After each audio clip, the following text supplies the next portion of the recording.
تو بدعت تو آپ کیا آپ بچ ہی نہیں سکتے. آپ خود سراپا بدعت میں. آپ کہاں تھے دور رسالت میں؟ آپ ہی تو نئی چیز ہے. آپ کو پیدا ہوئے 35 سال ہوئے ہوں گے, ان کو 22 سال ہوئے ہوں گے, مجھے 57 سال ہوئے, تو میں بھی بدعت, پھر سارے بدعت. اس وقت جتنے بھی زندہ ہیں سب کے سب بدعت ہیں. ان مانو کر کے اگر اس کا معنی نئی چیز لی جائے تو یہ جو سارے بدعت ہوئے, یہ پنکھے بدعت ہیں, یہ بتیاں بدعت ہیں, یہ کہاں تھی سب؟ یہ آپ اسپیکر پر مجھے سن رہے ہیں, یہ بدعت ہے. اردو زبان کی بھی کوئی میری تحقیق نہیں کہ سرکار کے دور میں بولی جاتی تھی صلی اللہ علیہ وسلم, یا کسی صحابی نے اردو بولی تھی. یہ لینتھر کی مسجد ہے, لینتھر کی چھتیں, یہ ماربل بچھا ہوا آپ کے فرش پر, آئل پینٹ کیا ہوا ہے. کوئی ثابت کر دے کہ دور رسالت میں مسجد اس طرح بنتی تھی جیسے آج بنتی ہے؟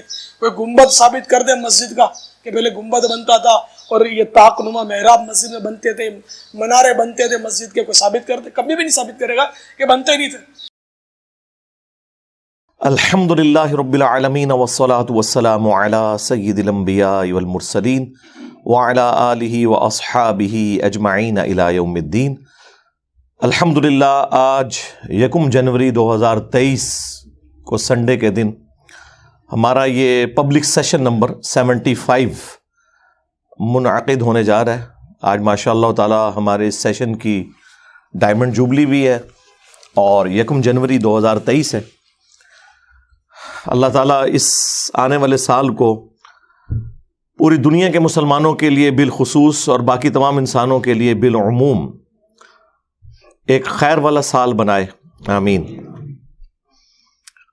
اچھا, رات کو مختلف چینلز کے اوپر جو نیو ایئر کی سیرمنی ہے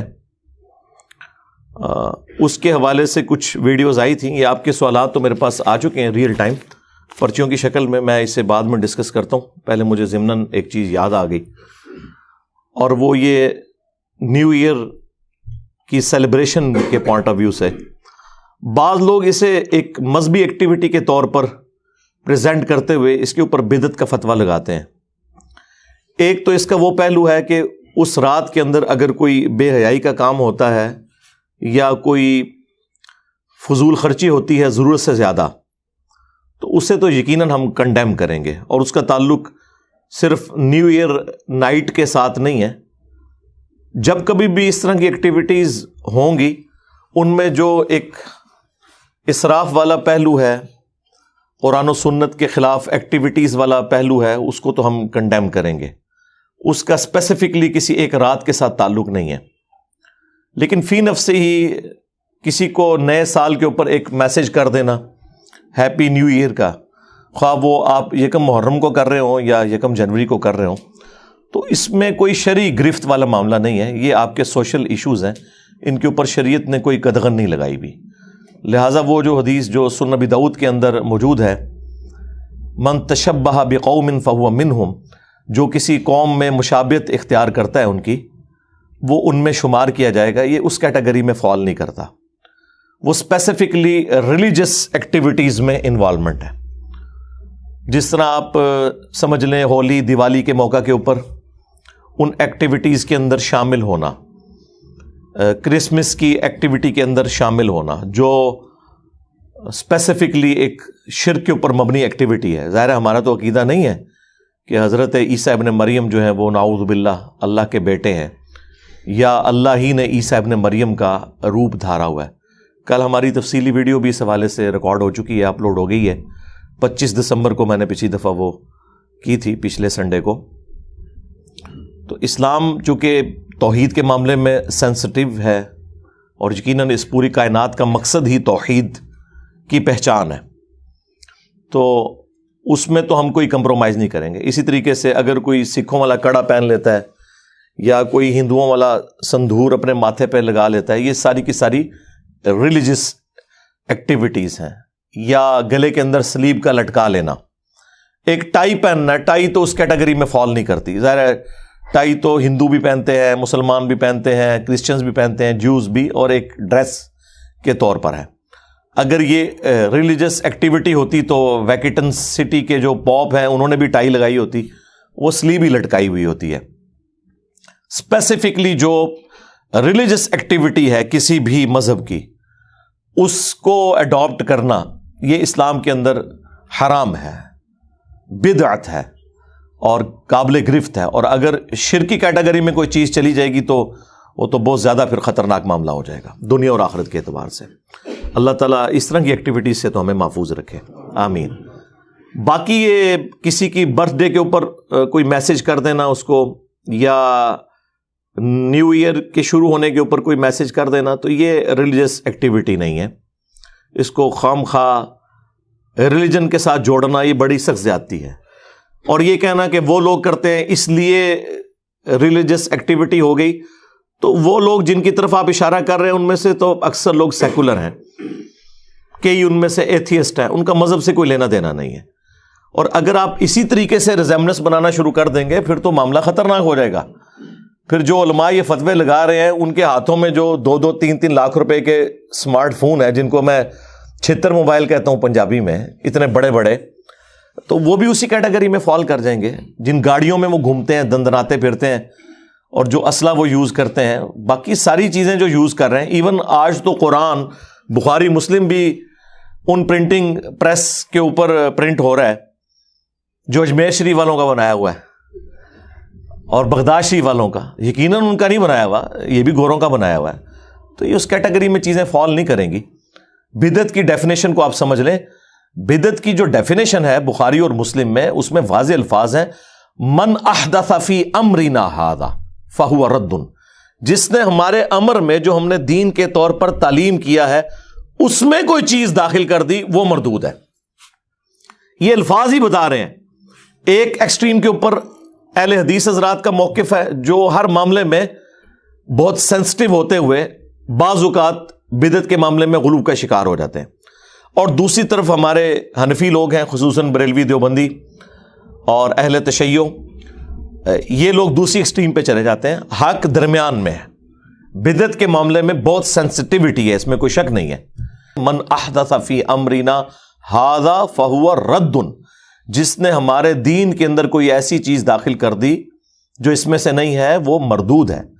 اور ایک اور حدیث ہے بخاری اور مسلم میں, صحیح بخاری میں وہ ابن مسعود سے موقوفاً ہے, اور مسلم شریف میں وہ پوری مرفوع روایت ہے. جابر بن عبداللہ سے امام باقر علیہ السلام نے روایت کیا ہے, اور امام باقر علیہ السلام سے امام جعفر نے روایت کیا ہے کہ نبی علیہ السلام جب کبھی بھی منبر پر خطبے کے لیے آتے تو آپ علیہ السلام فرماتے حمد و صلات کے بعد, اما بعد فإن خیر الحدیث کتاب اللہ وخیر الہدی ہدی محمد صلی اللہ علیہ وآلہ وسلم وشر الامور محدثاتها وکل محدثۃ بدعہ وکل بدعۃ ضلالہ وکل ضلالۃ فی النار. کچھ الفاظ جو ہے نا اس کے وہ سنن ابی داؤد کے اندر اور جامعہ ترمذی میں ہیں, کچھ سنن نسائی میں ہے. میجورٹی جو پورشن ہے وہ صحیح مسلم میں 2005 نمبر یہ حدیث ہے, اور موقوفاً ابن مسعود سے بخاری کے اندر بھی موجود ہے کہ نبی علیہ السلام نے فرمایا کہ آگاہ ہو جاؤ, سب سے بہترین کلام اللہ کی کتاب ہے, سب سے ہدایت یافتہ راستہ محمد صلی اللہ علیہ وآلہ وسلم کا ہے, بدترین کام وہ ہیں جو دین میں خود سے داخل کر دیے جائیں. ایسے جو کام ہے یہ بدعتیں ہیں, تمام بدعتیں گمراہیاں ہیں, اور تمام گمراہیاں جہنم میں لے جانے والی ہیں. اللہم اجرنا من النار. اب اس کی وجہ سے نبی علیہ السلام نے کیٹاگوریکلی ایک حق بات امت تک پہنچا دی. لوگ جو بات بات میں پوچھ رہے ہوتے ہیں کہ جی یہ منع کہاں ہے, یہ منع کہاں ہے, بھئی ایک جملے سے چیز منع ہو گئی. بخاری مسلم دونوں میں حدیث ہے, نبی علیہ السلام نے فرمایا کہ مجھے اللہ نے جوامع کلمات کے ساتھ مبعوث کیا ہے, یعنی بات میں مختصر کرتا ہوں اور مفہوم گہرا ہوتا ہے.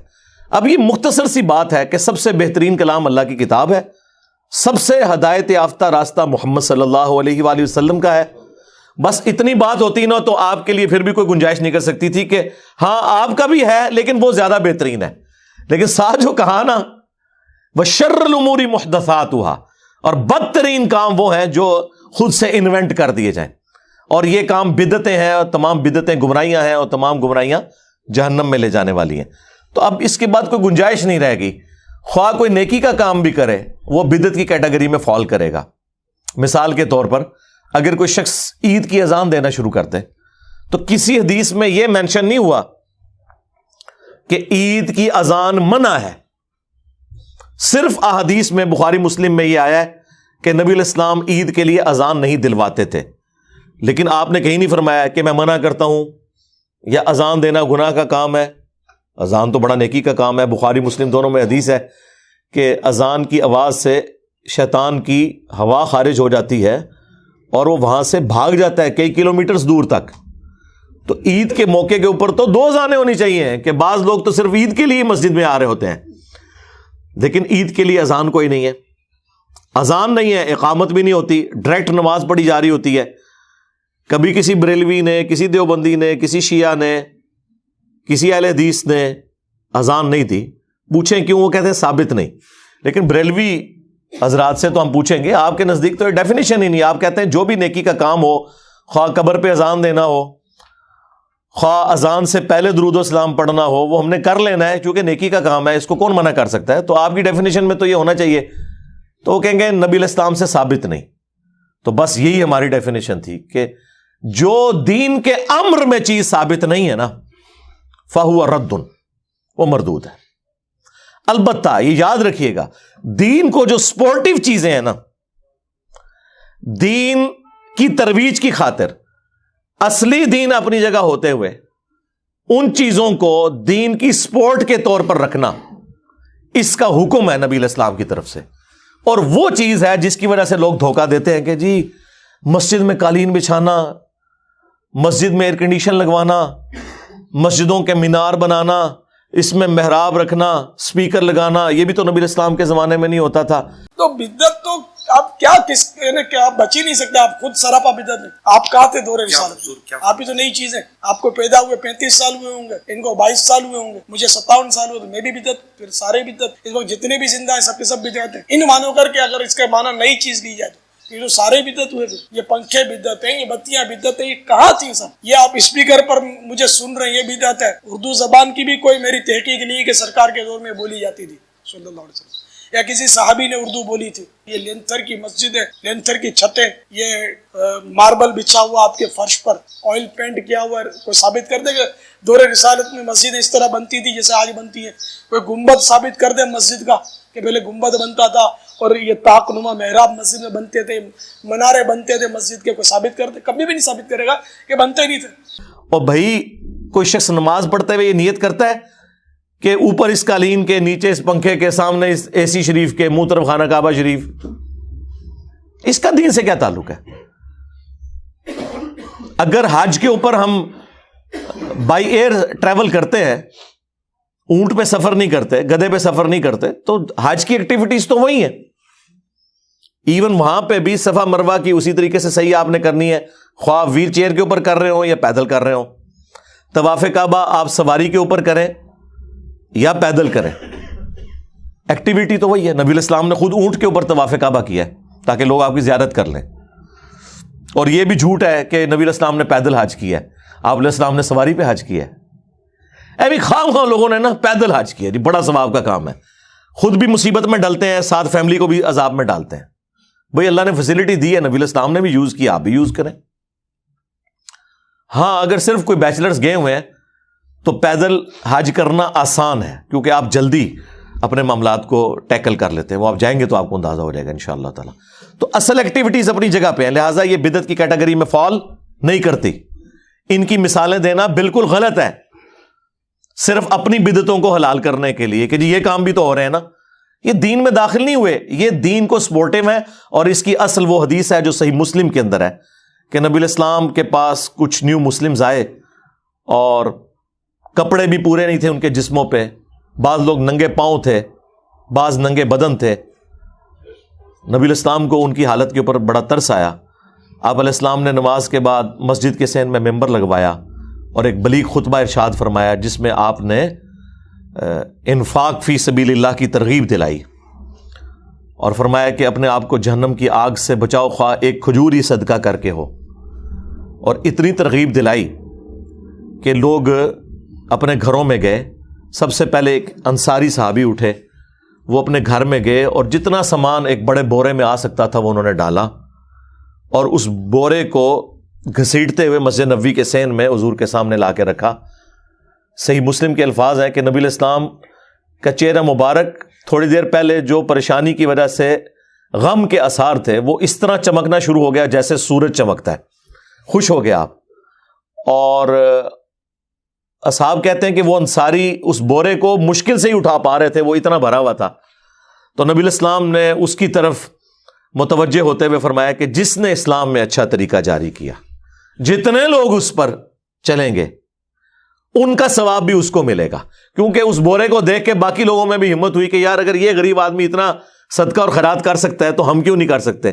تو لوگ دیکھا دیکھی اٹھے اور اس طریقے سے مسجد نبوی کے اندر ڈھیر لگ گیا سامان کا. تو پھر نبی علیہ السلام کا چہرہ مبارک سورج کی طرح چمکنا شروع ہو گیا. آپ نے فرمایا جس نے اسلام میں اچھا طریقہ جاری کیا، جتنے لوگ اس پر عمل کریں گے اس کا ثواب اس شخص کو ہوگا، اور جو عمل کر رہے ہیں ان کے اپنے ثواب میں بھی کمی نہیں ہوگی. یہ نہیں ہے کہ صرف اس ایک کو ثواب ہو رہا ہے، اس کو کلیکٹیو ثواب، ان کو انڈیویجول اپنی نیکی کا ثواب. اور جس نے اسلام میں برا طریقہ جاری کیا، جتنے لوگ اس پر عمل کریں گے اس کا وبال اس شخص کے اوپر ہوگا اور ان کے اپنے وبال میں بھی کمی نہیں ہوگی. لوگ کہتے ہیں نہیں ہم نے مولوی سے مسئلہ پوچھ لیا ہمارے گناہوں کا بوجھ اٹھا لے گا. اللہ کے نبی علیہ السلام نے فرمایا نہیں، اپنا آپ نے خود اٹھانا ہے، البتہ آپ کے برابر ایکسٹرا بوجھ مفتی اعظم صاحب اٹھائیں گے جنہوں نے آپ کو غلط مسئلہ بتایا ہوگا. سارا بوجھ نہیں وہ اٹھا سکتے، آپ نے اپنے حصے کا شیئر کرنا ہے. تو اس میں الفاظ ہیں سنتن حسنتن، یا آپ اس کو اگر عربی لنگوسٹک کے پوائنٹ آف ویو سے دیکھیں گے تو سنتن حسنتن، سنتن سیئتن، اچھی سنت اور بری سنت. اس میں اچھی بدعت اور بری بدعت کا ذکر نہیں ہے، اچھے طریقے اور برے طریقے کا. تو طریقے تو اسلام میں اچھے جاری کرنے چاہیے. یہ ہم نے کتنا اچھا طریقہ جاری کیا ہے کہ ایک بہترین ریکارڈنگ کر کے یوٹیوب پہ چڑھاتے ہیں، پوری دنیا کے اندر لوگ الحمدللہ فیضیاب ہو رہے ہیں. یہاں تو 250-300 لوگ سنتے ہیں، لیکن وہی ویڈیو جب یوٹیوب پہ اپلوڈ ہوتی ہے 24 گھنٹے کے اندر 1 لاکھ سے زیادہ لوگوں تک تو ڈائریکٹلی پہنچ جاتی ہے، انڈائریکٹلی تو ملینز آف پیپل تک پہنچتی ہے. تو یہ ایک اسلام میں اچھا طریقہ ہے. اسی طریقے سے امام بخاری، امام مسلم نے حدیث کی کتابیں جو لکھی، یہ کوئی حضرت ابوبکر، عمر، عثمان و علی رضی اللہ عنہم اجمعین وعلیہم السلام اجمعین نے تو کوئی اپنی حدیث کی کتابیں نہیں لکھی، لیکن انہوں نے 30 صدی ہجری کے اندر محسوس کیا کہ جو صحابہ کرام کا، اہل بیت کا جو دین کا جو ٹرانسفر کرنے والا موڈ ہے اس کو ہم ریٹن فارم میں ایک جگہ سیو کر لیں. نبی الاسلام کے زمانے میں بھی تھا انڈیویجول لیول کے اوپر. وہ صحیح بخاری میں آتا ہے کہ حضرت ابو ہریرہ کہتے ہیں کہ عبداللہ بن عمر بن عاص کے پاس مجھ سے زیادہ احادیث ہیں کیونکہ میں زبانی یاد رکھتا ہوں اور وہ لکھ لیتے ہیں. اور یہ وہی عبداللہ بن عمر بن عاص ہیں جن کے بارے میں سنن ابی داؤد کے اندر اور مسند احمد میں حدیث موجود ہے کہ میں حضور کی ہر بات لکھ لیا کرتا تھا. پھر بعض اصحاب نے مجھے کہا کہ نبی علیہ السلام بھی تو انسان ہے، بعض اوقات غصے کی حالت میں ہوتے ہیں اور بعض اوقات خوشی کی حالت میں ہوتے ہیں، تم ہر بات نہ لکھا کرو. تو میں نے لکھنا چھوڑ دیا. تو نبی علیہ السلام نے بعد میں مجھ سے پوچھا کہ عبداللہ کیوں نہیں لکھ رہے؟ تو میں نے وہ عرض کر دیا. تو آپ نے فرمایا اپنی مبارک زبان کو پکڑ کے کہ اس زبان سے حق کے سوا کچھ نہیں نکلتا. صلو علی محمد و آل محمد، اللہم صلی علی محمد وعلی آل محمد واصحاب محمد وازواج محمد وامت محمد اجمعین الی یوم الدین. تو اصل موجود تھی، بعد میں پھر کتابیں تو ظاہر ہے 30 صدی ہجری کے اندر باقاعدہ طور پہ بڑے پیمانے پہ کام ہوا. ویسے تو 2 صدی میں بھی آلموسٹ کام ہو چکا تھا اس حوالے سے کہ الموطا امام مالک آ گئی تھی، لیکن میجارٹی کام 30 صدی ہجری کے اندر آ کے ہوا ہے. تو یہ اسلام میں اچھا طریقہ ہے. الیکٹرانک کاؤنٹر کے اوپر کاؤنٹنگ کرنا، تسبیحات کو گننا اسلام میں اچھا طریقہ ہے. پڑھنا وہی ہے، آپ نے اس پہ اگر آپ پڑھ رہے ہیں نا یا معین الدین چشتی پار لگا دے کشتی، تو وہ غلط ہوگا. اگر آپ اس پہ سبحان اللہ الحمدللہ پڑھ رہے ہیں تو بالکل ٹھیک ہے. تسبیح کے دانوں کے اوپر پڑھنا، اس پہ الگ سے میری ویڈیوز ریکارڈڈ ہیں. تو اسلام میں اچھا طریقہ یہ قیامت تک جاری ہوگا. 1972 میں بوئنگ 747 کی پہلی پرواز سعودی عرب لینڈ کی تھی. اس سے پہلے جتنے لوگ حج کے لیے جاتے تھے نا، 5 سالوں کے اندر ان کی تعداد ڈبل ہو گئی تھی.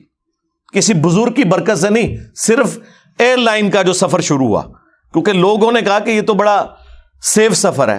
کدھر 4 مہینے کا پیدل سفر، 3-3 4-4 ہفتے کا سمندری بحری جہاز کا سفر، اس میں سی سیکنس بھی ہوتی تھی، لوگوں کو وامٹنگ بھی 2-2 ہفتے، الٹیاں نہیں رکتی تھیں اس اسمیل کی وجہ سے جو سمندر کی ہوتی ہے. اور کہاں جناب آپ 4 گھنٹے میں اسلام آباد سے بیٹھیں اور جدے لینڈ کر جائیں اور پتہ ہی نہ چلے سفر کا. تو اس وجہ سے یہ تعداد اسی وقت 5 سالوں میں ڈبل ہو گئی تھی. تو یہ اسلام میں اچھا طریقہ ہوا. تو اس طرح کے اچھے طریقے وقتاً فوقتاً جاری رہے, قیامت تک جاری رہیں گے, اور اس کی اصل وہ حدیث رہے گی جس کی نبی علیہ السلام نے خود یعنی اجازت دی ہے, بلکہ حکم فرما دیا اس حوالے سے کہ وہ آپ کو ترغیب دلا دی کہ آپ کو بھی ثواب ہوگا. ڈاکٹر اسرار صاحب آج دنیا میں نہیں رہے, مولانا اسحاق صاحب دنیا میں نہیں رہے, لیکن ان کی ویڈیو سے لوگ استفادہ کر رہے ہیں, ان کے لیے صدقہ جاریہ ہے. مولانا مودودی نے جو کام کیا ہے لوگ اس سے استفادہ کر رہے ہیں, صدقہ جاریہ. امام بخاری امام مسلم کے لیے صدقہ جاریہ, وہ بھی صحیح مسلم کے اندر حدیث موجود ہے کہ میت کو 3 چیزوں کا ثواب پہنچتا ہے مرنے کے بعد بھی. صدقہ جاریہ جو اپنی زندگی میں کوئی نیکی کا کام کیا, اور دوسرا علم کی بات, جس طرح امام بخاری امام مسلم نے علمی کام کیا, ان کی وفات کے بعد بھی لوگ ان کو پڑھتے ہیں تو ان تک ثواب پہنچتا ہے. اور تیسرا جو نیک اولاد اس کے لیے دعا کرتی ہے. اولاد کے لیے تو خیر ویسے ہی ایک ماں باپ کے لیے اللہ تعالیٰ نے اسے صدقہ جاریہ بنایا ہے. وہ اصالہ ثواب پہ 10 طریقے, میری ویڈیو آپ دیکھ لیں تو آپ کو کلیئر ہو جائے گا. لہٰذا اس سے وہ بدعت والا کانسیپٹ جو انہوں نے لیا ہوا وہ بالکل غلط ہے. یہ دونوں ایکسٹریمز ہیں کہ ہر چیز کو بدعت کہہ دینا اور ہر چیز کو دین میں خود سے داخل کر دینا, یہ کہہ کہ جی اسلام میں تو اچھا طریقہ جاری کرنے کا حکم ہے. جب ہم یہ ساری چیزیں کلیریفائی کرتے ہیں نا تو پھر یہ ایک سٹیپ آگے طے کرتے ہیں. جنہوں نے اپنی بدعتیں حلال کرنی ہوتی ہیں وہ کہتے ہیں کہ ٹھیک ہے, اگر شریعت کا حکم اسی طریقے سے اپلائی ہوتا ہے تو پھر ہر اس شخص کے اوپر اپلائی ہونا چاہیے جس نے نبی علیہ السلام کا کلمہ پڑھا ہے. پھر یہ تفریق نہ آپ کریں کہ صحابی بدعت شروع کر سکتا ہے اور غیر صحابی نہیں کر سکتا. ہم کہتے ہیں بالکل ٹھیک ہے. کہتے ہیں دیکھ لیں پھر حضرت عمر نے بدعت شروع کروا دی, تراویح کی جماعت جو کروائی تو یہ تو بدعت تھی. اگر حضرت عمر کو یہ رائٹ ہے تو ہمارے بزرگان دین کو کیوں نہیں رائٹ؟ اس کا پہلے تو علمی جواب ہے, بلکہ پھکی والا جواب اسے کہیں. علمی جواب تو ہم علم کی فیلڈ میں تو ہم سب کو برابر سمجھتے ہیں, چاہے صحابی ہو یا غیر صحابی. پہلے پھکی والا جواب ہے کہ خلفائے راشدین کے لیے تو اسپیسیفکلی حدیث ہے ابو داؤد ترمذی میں, علیکم بسنتی و سنت الخلفاء الراشدین المہدیین. تم میرے بعد بہت اختلاف دیکھو گے, اس وقت میری سنت کو اور میرے خلفائے راشدین کی سنت کو لازمی پکڑ لینا اپنی داڑھوں سے, اور دین میں نئی نئی بدعتوں سے بچنا. ہر بدعت گمراہی ہے اور یہ تمام گمراہیاں جہنم میں لے جانے والی ہیں. یہ اسپیسیفکلی خلفائے راشدین کے مخالفین کے لیے بات ہوئی تھی, اور خلفائے راشدین کے پیچھے نبی علیہ السلام کھڑے ہیں, تمام صحابہ کے پیچھے نہیں, خلفائے راشدین کے پیچھے. اور اس کے پیچھے حکمت یہ ہے کہ اگر کوئی صحابی انڈیویجول لیول کے اوپر کوئی ایسا کام کرے گا جو قرآن و سنت کے منافی ہے تو وہ اس کا ذاتی عمل ہوگا, لیکن خلیفہ راشد اگر کوئی ایسا کام کرے گا نا وہ ذاتی عمل نہیں ہوگا, وہ پبلکلی رپورٹ ہوگا اور لوگ اسے ہائی لائٹ کریں گے, اور اس ہائی لائٹ ہونے کی وجہ سے اپنا ڈیسیژن واپس لے لے گا. یہ آپ کو فرق سمجھ آیا؟ اس لیے خلفائے راشدین کی سنت کو لازم قرار دیا گیا. اب اس کی کئی ایک مثالیں ہیں, وہ پھر 1 گھنٹہ اور لگ جائے گا مجھے. مسئلہ 197 میرا تقلید کے اوپر ریکارڈڈ ہے, اور مجھ پہ اماموں کی گستاخی کا فتویٰ لگایا گیا. اس میں میں نے پھر صحابہ کرام سے مثالیں دی ہیں کہ وہ بھی اپنی غلطیوں کے اوپر رجوع کرتے تھے. چلیں تبرکن آپ لے لیں, بخاری مسلم دونوں میں حدیث ہے کہ مسجد میں بیٹھ کے حسان ابن ثابت نعتیہ اشعار پڑھ رہے تھے تو حضرت عمر اپنے دور خلافت میں قریب سے گزرے اور انہوں نے صرف تیکھی نظروں سے ان کی طرف دیکھا. اس سے پہلے کہ حضرت عمر انہیں کچھ کہتے حضرت حسان بول پڑے. حالانکہ حضرت حسان ابن ثابت کوئی دلیر صحابہ میں سے نہیں تھے, وہ شاعر تھے, درویش ٹائپ کے تھے, اور انہوں نے کہا عمر اس طرح نہ دیکھ, تم سے بہتر شخصیت مسجد میں ہوتی تھی اور میں انہیں بھی اشعار سناتا تھا, اور وہ رسول اللہ تھے صلی اللہ علیہ وآلہ وسلم. تو حضرت عمر نے یہ نہیں کہا کہ تو مجھے دین سکھائے گا, میں خلیفہ راشد ہوں, میری بھی پیروی کا حکم ہے. آپ نے فرمایا کہ اپنی اس بات کے اوپر گواہ لے کے آؤ. اس سے یہ بھی پتہ چل گیا کہ حضرت عمر کو یہ حدیث نہیں پتہ تھی کہ نبی علیہ السلام نعتیہ اشعار سنتے تھے. تو اگر امام حنیفہ تک کوئی حدیث نہیں پہنچی تو کیڑی ٹینشن لینے دی لوڑ ہے تانوں. اچھا, پھر انہوں نے حضرت ابو ہریرہ کی طرف اشارہ کیا جو سامنے بیٹھے تھے. تو حضرت ابو ہریرہ نے کہا کہ میں گواہی دیتا ہوں امیر المومنین, نبی علیہ السلام نعتیہ اشعار سنتے بھی تھے, بلکہ آپ علیہ السلام نے تو ان کے لیے دعا کی کہ اللہ روح قدس کے ذریعے حسان کی مدد فرما, جس طرح تو نے جبرائیل علیہ السلام کے ذریعے حضرت عیسیٰ ابن مریم کی مدد کی تھی. وَأَيَّدْنَاهُ بِرُوحِ الْقُدُسِ جو قرآن میں آیا. تو حضرت عمر فاروق خاموش ہو گئے رضی اللہ تعالیٰ عنہ, ایکسیپٹ کر لیا اور وہاں سے چلے گئے. اور یہ بھی ثابت ہو گیا اس سے کہ حضرت عمر حضرت ابو ہریرہ کو ایک سکہ راوی تصور کرتے تھے. یہ بھی بعض منکرین احادیث کی طرف سے اعتراض کیا جاتا ہے. اس کے اوپر الگ سے میری ایک ویڈیو ہے, وہ اختلاف ہو گیا تھا بعد میں, لیکن وہ ایک اور نوعیت تھی, اور اس میں ہم حضرت ابو ہریرہ کو حق پہ سمجھتے ہیں. تو اس طرح اختلاف رائے دلائل کی روشنی میں کرنے کے اوپر خلفائے راشدین کبھی بھی اپنی پیروی کا حکم لوگوں کو نہیں دیا کرتے تھے. تو یہ کہتے ہیں جی وہ حضرت عمر نے تراویح کی جماعت شروع کروا دی تو انہیں کیا رائٹ پہنچتا ہے. تو اب علمی جواب بھی اس کا سن لیں کہ حضرت عمر نے کوئی ایسا کام دین میں نیا جاری نہیں کیا کہ جو نبی علیہ السلام نے خود نہ کیا ہو. انہوں نے صرف تراویح کی جماعت کی سنت کو رینیو کیا, جو آلریڈی بخاری مسلم میں آیا کہ نبی علیہ السلام نے 3 دن تک تراویح پڑھائی تھی جماعت کے ساتھ. چوتھے دن جب لوگوں کا ہجوم ہو گیا, آپ اپنے حجرے سے باہر نہیں نکلے اور فجر کے وقت نکلے, اور آپ نے فرمایا کہ مجھے معلوم ہے کہ تم لوگ انتظار کر رہے ہو, لیکن اس ڈر سے کہ یہ امت پہ نماز فرض نہ کر دی جائے میں اپنے حجرے سے نہیں نکلا. اور ایک روایت میں بخاری مسلم کے آتا ہے کہ نبی علیہ السلام ناراض ہو گئے, آپ نے فرمایا اپنے گھروں میں جا کے نماز پڑھو. بخاری مسلم میں حدیث ہے کہ مرد کی سب سے افضل نماز فرض کے بعد وہ نفلی نماز ہے جو اپنے گھر میں ادا کرتا ہے. اور مسلم شریف میں الفاظ ہیں کہ اپنے گھروں کو قبرستان نہ بناؤ, اپنی نفلی نمازوں کا کچھ حصہ اس میں پڑھا کرو, اس سے برکت ہوگی. یہ صحیح مسلم کے الفاظ ہیں. تو نبی علیہ السلام نے ترغیب دلائی. تو اس میں مجھے بتائیں, جو کام نبی علیہ السلام نے 3 دن کیا اس کو کوئی 30 دن کر لے تو بدعت کیسے ہو گیا, جبکہ وہ نفلی کام ہے. ہاں اگر حضور نے نہ کیا ہوتا, یا آپ کہتے کہ جی یہ کرنا حرام ہے, یا میں ہمیشہ کے لیے اسے منع کر رہا ہوں, اب کوئی بھی جماعت سے نہیں کرے گا. 3 دن آپ نے کیا, اصل چھوڑ دی, اور اس کی وجہ بھی بتا دی کہ مجھے خدشہ ہے کہ تم پہ فرض نہ کر دی جائے. اب نبی علیہ السلام کی وفات کے بعد بخاری مسلم میں آتا ہے کہ مسئلہ ان اٹینڈڈ رہا. حضرت ابوبکر صدیق نے اس کو اسی طرح چھوڑے رکھا, کیونکہ حضرت ابوبکر صدیق رضی اللہ تعالیٰ عنہ سنت کی پیروی کے معاملے میں بہت سینسٹیو تھے, حضرت علی بھی اور حضرت ابوبکر بھی. لیکن ان کے اگینسٹ حضرت عمر اور حضرت عثمان, وہ بعض اوقات اپنا ذاتی اجتہاد بھی کرتے تھے, اس میں کچھ معاملات صحیح بھی ہوئے اور کچھ دونوں سے مس ہینڈل بھی ہوئے, جس کی وجہ سے آج ہمیں کئی لیکچر ریکارڈ کروانا پڑتے ہیں پھر.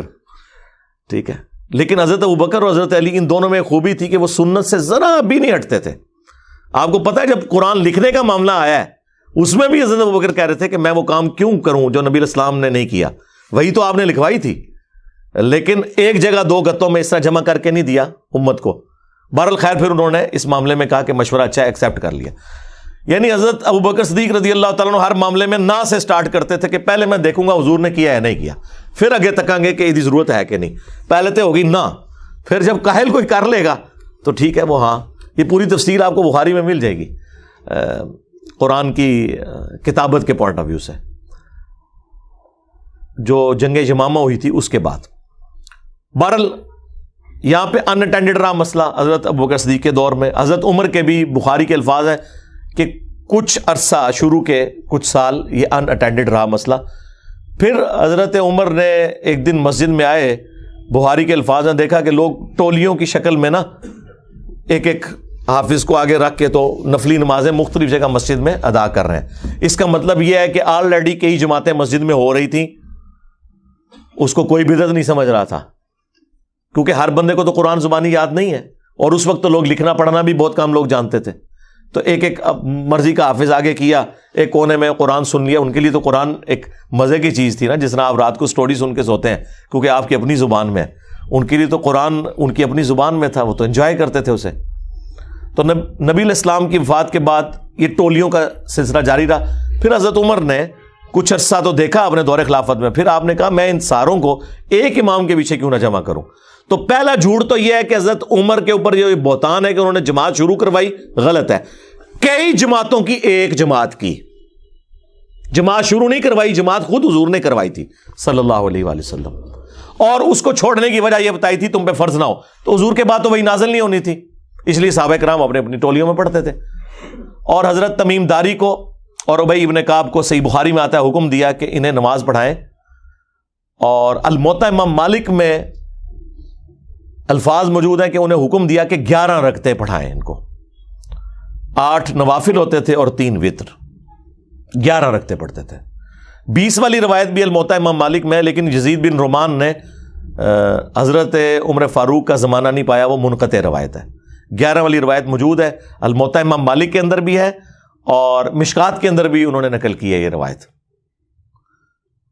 اس کے بعد پھر وہ تابعی کہتے ہیں، صحیح بخاری کے الفاظ ہیں کہ حضرت عمر ایک دن مسجد میں آئے اور لوگوں کو دیکھا کہ ایک امام کے پیچھے پڑھ رہے ہیں تو بڑے خوش ہوئے اور انہوں نے الفاظ بولے، نعم البدعۃ ھذہ، یہ کتنی اچھی بدعت ہے۔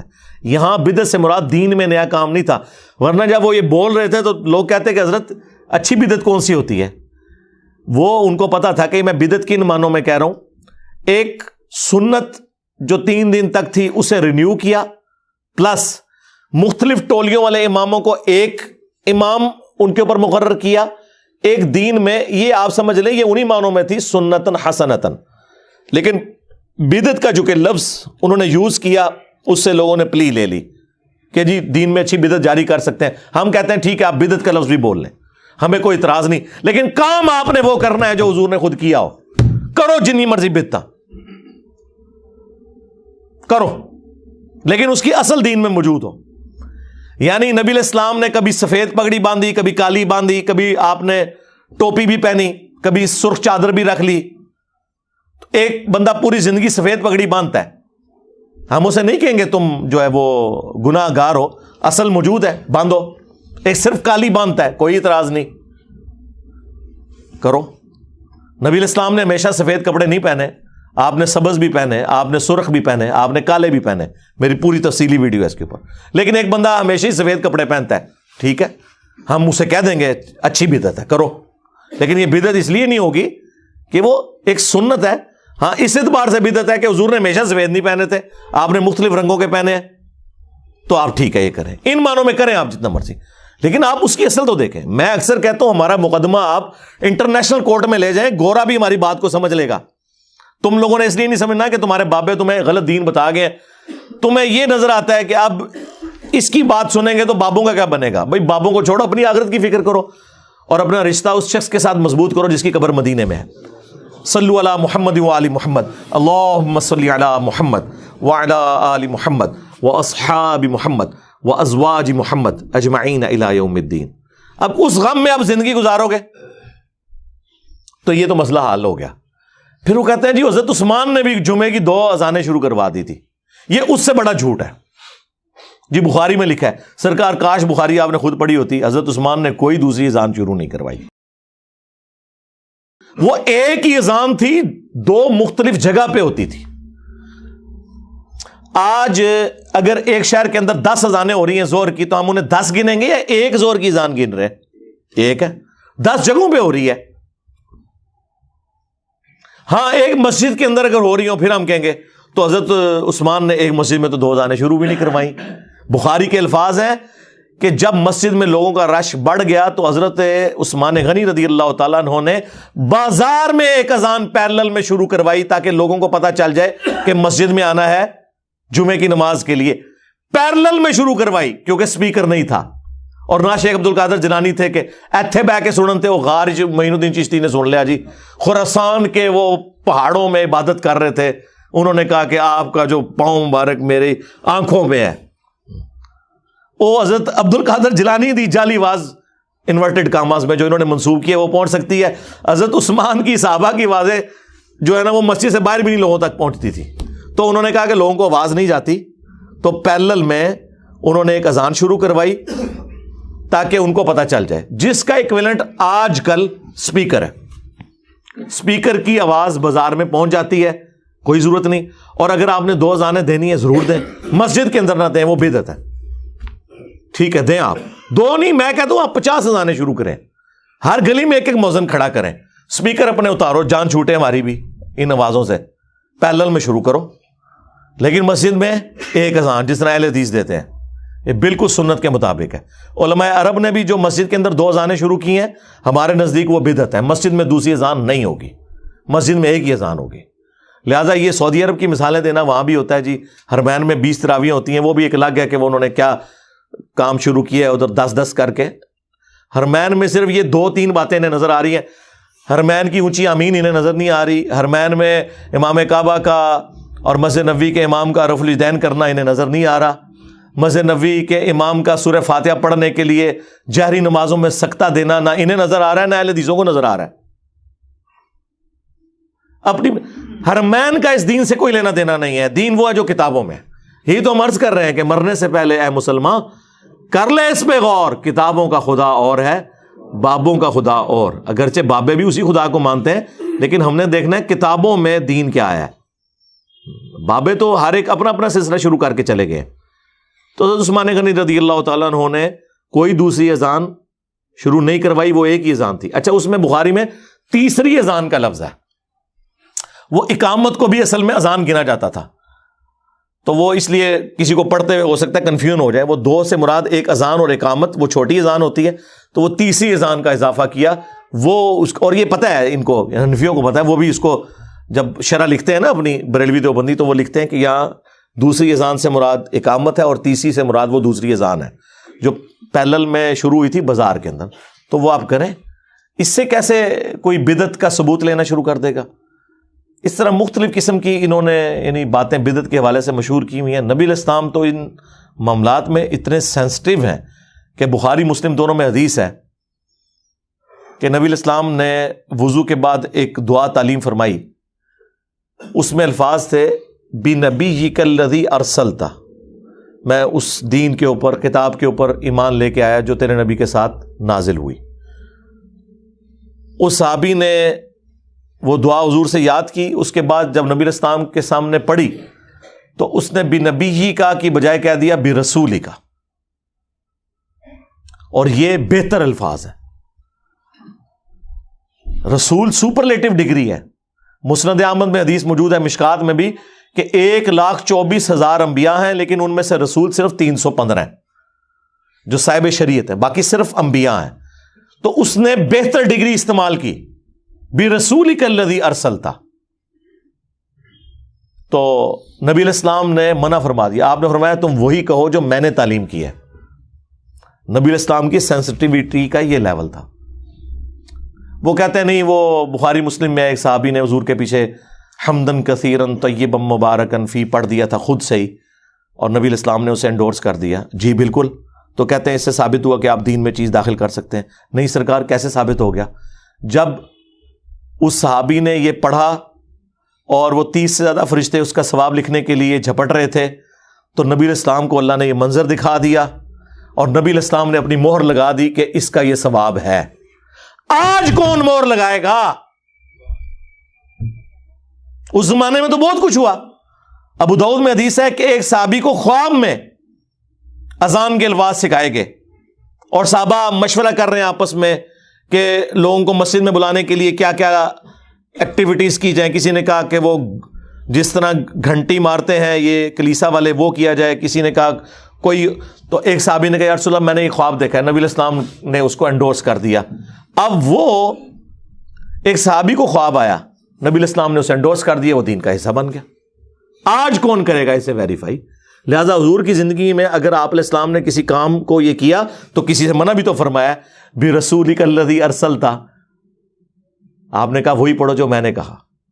اور اس پر ترا اس حوالے سے کہ جامعہ ترمذی میں حدیث ہے، یہ مشکات میں موجود ہے، ایک شخص کو چھینک آئی اور اس نے عبداللہ ابن عمر کے سامنے پڑھا، الحمدللہ والسلام علی رسول اللہ، اللہ کی حمد ہے اور سلام ہو رسول اللہ پر صلی اللہ علیہ وسلم۔ دروشی بھی پڑھا، کوئی گناہ کا کام نہیں کیا۔ آپ نے فرمایا میں بھی کہتا ہوں الحمدللہ والسلام علی رسول اللہ، یعنی مراد یہ کہ ان دونوں چیزوں کا میں قائل ہوں، یعنی چھینک کے اوپر نہیں میں کہتا، ویسے ہم پڑھنے کے قائل ہیں، بالکل اللہ کی حمد بھی کرتے ہیں، درود بھی ہم پڑھتے ہیں۔ یہ بیسیکلی انہوں نے کہا 295 سینل آ رہی میرے تھے، میں بھی قائل ہوں اس کا، لیکن چھینک کے جواب میں نبی علیہ السلام نے ہمیں یہ تعلیم نہیں فرمایا سوائے اس کے کہ الحمدللہ یا الحمدللہ علی کل حال۔ اس نے نہیں آگے سے کہا کہ جناب آپ درود شریف کے منکر ہیں۔ یہاں ہم لوگوں کو کہتے ہیں نا اذان سے پہلے درود، وہ کہتے ہیں آپ درود کو نہیں مانتے۔ بھائی درود کو کون نہیں مانتا؟ تو پھر ٹھیک ہے، ٹوائلٹ میں جاتے وقت بھی دعا سے پہلے درود پڑھا کرو، مسجد میں جاتے وقت تو ہے نا بسم اللہ والسلام علی رسول اللہ، وہ تو ثابت ہے، سنن ابن ماجہ کے اندر حدیث موجود ہے، مشکات کے اندر بھی موجود ہے، وہ آپ ضرور کریں۔ لیکن ٹوائلٹ میں جاتے وقت ملا لو ساتھ، وہ کہیں گے ثابت نہیں ہے. تو یہ تو ہم کہہ رہے ہیں. ہاں اذان کے بعد درود شریف ہے، وہ بھی اسپیکر میں نہیں، اذان سے الگ. وہ مسلم شریف میں حدیث ہے جس نے اذان کا جواب دیا، یعنی وہی کلمات ریپیٹ کیے مؤذن والے، اور حی علی الصلاح حی علی الفلاح پہ لا حول ولا قوت الا باللہ پڑھا، اور اس کے بعد الوسیلہ والی دعا پڑھی، مجھ پر درود شریف پڑھا اور الوسیلہ والی دعا پڑھی. اور یہ والا حصہ تو بخاری میں بھی ہے اس کا. اس پہ قیامت کے دن میری شفاعت حلال ہو جائے گی. اللہم اجعلنا منہم اللہم صلی علی محمد وعلی آل محمد. تو اذان کے بعد آپ درود شریف ضرور پڑھیں، کوئی مسئلہ نہیں ہے، لیکن اذان سے پہلے نہ پڑھیں اور اس کو اذان سے الگ کر کے پڑھیں. اور سپیکر میں پڑھنا ضروری نہیں ہے. اور جب لوڈ شیڈنگ ہوتی ہے، بجلی نہیں ہوتی، تو یہ بغیر درود کے اذان پڑھ دیتے ہیں، کیونکہ وہ درود انہوں نے اپنی مخالف پارٹی کو سنانا ہوتا ہے. تو جب اب میں بال بناؤں کس کے لیے، تو وہ پھر یہی سوچ رہے ہوتے ہیں کہ بھائی اب تو سنانا تو ہے ہی نہیں کسی کو، تو ٹھیک ہے. یہ ہم خود بریلوی رہے، ہمیں پتہ ہے کہ جب کبھی بھی لوڈ شیڈنگ میں اذان ہوتی تھی نا، کوئی درود شریف نہیں پڑھا جاتا تھا، ڈائریکٹ اذان ہوتی تھی. وہ تو سنا کسی اور کو رہے ہوتے تھے. اسی لیے آپ دیکھیں ہمارے جو استاد غلام مسعود سعیدی صاحب رحمہ اللہ، اللہ تعالیٰ ان کی غلطیوں سے درگزر فرمائے، نیک کاموں کا اجر دے، بہت بڑے بریلوی عالم تھے، محدث تھے. مفتی منیر الرحمان صاحب کے مدرسے میں اپنی وفات تک شیخ الحدیث رہے ہیں. میری ان سے 2 بار ملاقات ہوئی ہے. تو انہوں نے اپنی شرح صحیح مسلم کے اندر ریٹن میں باقاعدہ اس چیز کو کرٹیسائز کیا ہے کہ جو اذان کے ساتھ درود شریف جوڑ لیا ہے. وہ کہتے ہیں حضرت بلال ہم سے زیادہ عاشق رسول تھے، تو وہ یہ کام نہیں کرتے تھے کہ اذان سے پہلے درود شریف، لہٰذا یہ آپ کسی کو گالی نہ دیا کریں کہ بھئی یہ عشق رسول کا تقاضا ہے، تو حضرت بلال نے پھر کیوں نہیں کیا. یعنی وہی بات جو ہم سمجھانے کے لیے کرتے تھے، وہ ان کے اپنے عالم نے بھی یہ بات لکھی ہوئی ہے. تو الحمدللہ یہ دین بالکل واضح ہے اپنی تعلیمات کے اعتبار سے. جو کوئی اس میں اپنا کوئی لچ فرائی کرنے کی کوشش کرے گا وہ پکڑا جائے گا. اب یہ ٹاپک بہت بڑا ٹاپک ہے بدعت کے حوالے سے. یہ تو میں یعنی فی البدی 2-3 گھنٹے اور بولتا رہوں نا تو یہ ختم نہیں ہوگا، میں اگر مثالیں دینی شروع کروں احادیث سے. اسی لیے میں نے آج سے آلموسٹ کوئی 10 سال پہلے ایک ویڈیو ریکارڈ کروا دی تھی، مسئلہ 75A اور 75B، 5 گھنٹوں میں بدعت کے اوپر 2 نشستوں کے اندر، 75A مسئلہ اور 75B مسئلہ. وہ آپ دیکھیں تو آپ کو ایک ایک چیز، جتنے انہوں نے چھوٹے چھوٹے کو چوہے چھوڑے ہوئے میں نے سارے اس میں کور کیے ہیں. فی الوقت نٹ شیل میں، چونکہ میں وہ نیو ایئر نائٹ کے پوائنٹ آف ویو سے یا ہیپی نیو ایئر کے پوائنٹ آف ویو سے اور بدعت کی ڈیفینیشن کے پوائنٹ آف ویو سے چونکہ بول رہا تھا، اس لیے میں نے کہا کہ چلیں ریکال کر دیں وہ چیزیں. میں تو پرچیاں شروع کرنے لگا تو اچانک جب وہ میں نے ڈیٹ بولی تو میرے ذہن میں آیا کہ چلیں یار آج 1 جنوری 2023 ہے، اور پلس ہماری آج پبلک سیشن کی ڈائمنڈ جوبلی بھی ہے، 75 نمبر ہے، تو ہم اس ٹاپک کو بھی تھوڑا بہت ایڈریس کر دیں.